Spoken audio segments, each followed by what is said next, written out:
certa altura da minha vida, eu percebi que eu tinha uma escolha: ficar bem com a sociedade ou ficar bem com a minha consciência. Não dava para ficar bem com os dois. No exército eu tinha que cumprir ordens e não pensar. Eu ouvi essa frase: você é pago para cumprir ordem e não para pensar. Então eu não tinha que questionar nada. Eu tinha que ser anticomunista sem saber o que é comunismo. Eu tinha que atacar pessoas que eu não conhecia. Eu estava sujeito a isso. Eu cheguei a apontar uma arma carregada para um grupo de estudantes. E se eu recebesse ordem de fogo, eu teria atirado. Era a minha obrigação como militar. Então eu tinha que abrir mão da minha consciência. Eu tinha que ter falcatrua. E isso não é só na carreira militar, isso é em qualquer carreira. Questiona você mesmo que tem privilégio. Se você não tem que olhar para o outro lado de vez em quando. Se você não tem que ver a falcatrua e calar a boca. Se você não é chamado a participar, inclusive, da falcatrua, para se dar bem, para ganhar grana, para ficar rico. A vida é uma passagem, cara. A vida acaba. Entre ficar bem com a minha consciência e ficar bem com a sociedade, eu prefiro ficar bem com a minha consciência. Evidentemente. Não tem essa, cara. Sabe, a gente vive numa sociedade que estimula a gente a violar a consciência por conveniência. Então você vê a figura religiosa, é anti-aborto, mas de repente a filha dela engravida, sem casamento. Aí ela entra em crise, vai lá e financia o aborto da filha. E continua sendo contra o aborto, esconde de todo mundo. Será que a pessoa religiosa acredita que vai esconder isso de Deus? Mas ela tem a conveniência, a pressão social para você ficar bem com a sociedade, você tem que violar a sua consciência. Isso é uma alternativa nefasta, né? À toa que as pessoas adoecem, sofrem um vazio inexplicável, uma angústia que não se sabe de onde vem. É essa obrigação de violar a consciência para estar bem com a sociedade. Violar a consciência em nome da conveniência. É preciso inverter isso para ficar bem consigo mesmo. Porque o respeito do outro, o respeito social é muito bom, mas ele não vale mais do que o meu respeito próprio. Eu preciso respeitar minhas atitudes. Eu preciso seguir a minha consciência e estar bem com ela. Porque a consciência de cada um é a voz de Deus, que pode ser calada, a opção é de cada um.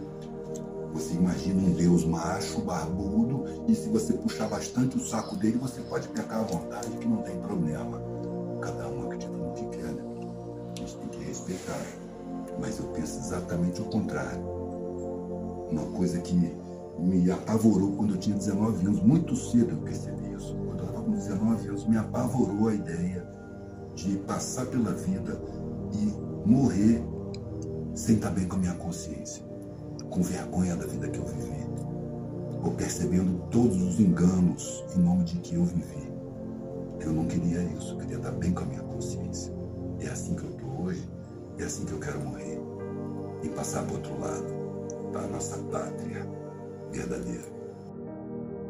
A gente não se desvincula da sociedade, né? A gente muda a maneira de estar vinculado a ela. Foi isso que eu fiz, eu quero estar vinculado, quer dizer, eu sei que eu não posso me desvincular, mas eu quero estar da maneira que eu escolhi, e não da maneira que eu fui programado. Porque a maneira que eu fui programado, pelo que eu vi, é angustiante demais. Você abre mão da sua individualidade, você abre mão do seu prazer, você abre mão de si, para poder satisfazer o mundo. Nós estamos numa sociedade mau caráter, que para te considerar, exige que você tenha mau caráter, que você seja conivente, que você seja um agente da perversidade social, que você ignore todo o sofrimento dessa maioria, toda a injustiça, você tem que ignorar. Se você tem um pingo de consciência, um pingo de sentimento, você vai se maltratar para ser respeitado. Tempos atrás, nas favelas, não tinha ninguém reclamando de alienação. Agora em toda favela que eu vou tem. As favelas não tinham órgãos de informação, agora tem. A Maré tem 5, 6 jornais da Maré, a TV Tagarela da Rocinha, tem um Raiz em Movimento do Alemão. Gente que já está vendo a sociedade de outra maneira, que ainda são, dentro da favela, vistos como os loucos. Os caras meio maluco. Só que a favela não tem esse poder de discriminação que a classe média tem. Eles são malucos, mas a gente brinca com eles. Sacou? Não é motivo para ter raiva deles. E aí as crianças estão vendo esses caras, admirando esses caras, e dando uma alternativa de referência, que antes era só o tráfico. Né? O tráfico, ele atraía, não por ser tráfico, mas porque o traficante, ele portava todos os símbolos que a televisão botava no subconsciente de que é necessário ter para ter valor social. O cara tinha roupa de marca, o boné de marca, cordão de ouro, sabe? E ainda encarava a polícia. Na favela, a polícia é inimiga, chega esculachando com todo mundo. Bala passa de parede a parede como se as paredes fossem de manteiga. Dia de morro lombrado, ninguém dorme na cama, todo mundo dorme no chão. Quem tá em área de tiroteio só dorme no chão, velho. Eu vi foto de criança sem o tampo da cabeça, tava na cama, passou uma bala de fuzil e levou o tampo da cabeça da criança. Ele ainda manda foto pra mim e fala, divulga aí, você que tem visibilidade. Eu não vou divulgar uma coisa dessa, velho. Eu divulgo a situação. Mas eu acho que essa parada de choque não é útil, porque desperta também muito ódio. O meu sentimento familiar se estendeu pela humanidade inteira. E eu tenho tanta pena daqueles mais pobrezinhos como daqueles mais ricos. Porque os dois são precários, um de fora para dentro, o outro de dentro para fora. Dentro da nossa cultura racional, foi desvalorizado, foi substituído pelo ter. Eu costumo dizer que um pilantra muito bem vestido é bem tratado. Uma pessoa íntegra, generosa e leal, maltrapilha, é maltratada. Daí a gente acreditar em absurdos, como que o mundo é dividido em dois mercados, o de trabalho e o de consumo. A vida é uma competição desenfreada onde todo mundo é adversário de todo mundo.